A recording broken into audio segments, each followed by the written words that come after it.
Başört diğer tarafına dursun. Ben burada duracağım. Bismillahirrahmanirrahim.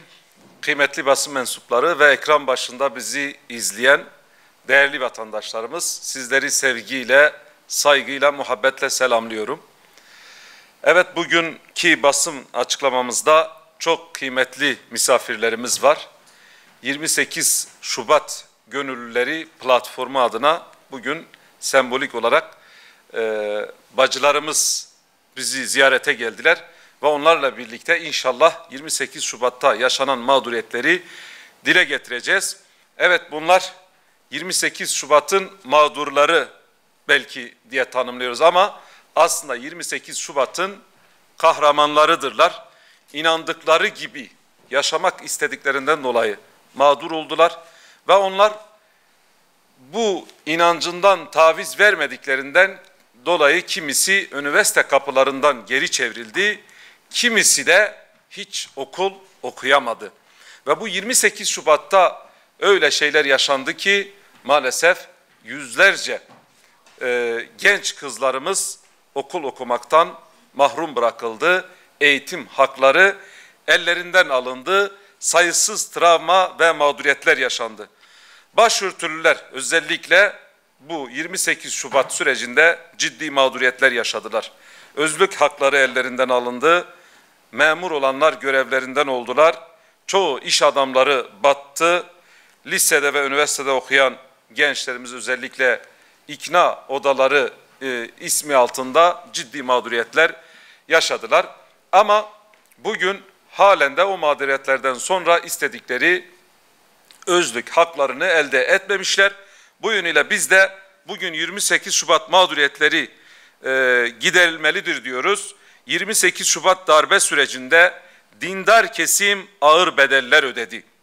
Başörtü yasakları, fişlemeler, ikna odaları gibi uygulamalarla binlerce memur ve öğrenci mağdur edildi.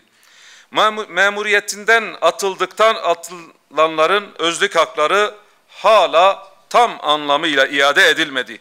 Okuldan atılan birçok öğrenci ya eğitimine devam edemedi ya da çok geç mezun olabildi. Bu 28 Şubat süreci en az 20 yılımızı bizden çaldı. Türkiye'de birçok alanda ilerleme sağlansa da 28 Şubat mağdurlarının hakları için yeterli adımlar atılmadı. Daha önce 2005'te terör mağdurları, 2017'de FETÖ mağdurları, 2020'de ise 1960 darbesi mağdurları için komisyonlar kurulmuş ve mağduriyetler giderilmiştir. Ancak 28 Şubat mağdurları için benzer bir girişimde bulunulmamıştır. Devlet geçmişte yaşanan haksızlıkları telafi etmekle yükümlüdür. Bu nedenle 28 Şubat mağduriyetlerinin giderilmesi için bağlayıcı kararlar alabilecek bir mağdur hakları komisyonu mutlaka kurulmalı ve bu mağduriyetler daha fazla geciktirilmeden giderilmelidir. Bugünkü bu misafirlerimiz sembolik olarak 28 Şubat mağdurları, bu bacılarımız bizi ziyaretteki en büyük talepleri özlük haklarını geri almak istiyorlar. 2005'te terör mağduriyeti ile ilgili komisyon kurulmuş. 2017'de FETÖ'ye yönelik mağduriyetler yaşanmış ve bu konuda komisyonlar kurulmuş. 2020'de ta 1960'ta yani 60 yıl öncesi yaşanan mağduriyetler için komisyon kurulmuş. Tabii 60 yıl değil, 1000 yıl öncesi de olsa yaşanan mağduriyetler varsa mutlaka bunlara yönelik tabii ki adil adımlar atılmalıdır. Ve bu konuda da komisyon kurulmuş. Ancak 28 Şubat mağdurları için bir komisyonun kurulmaması bir eksikliktir.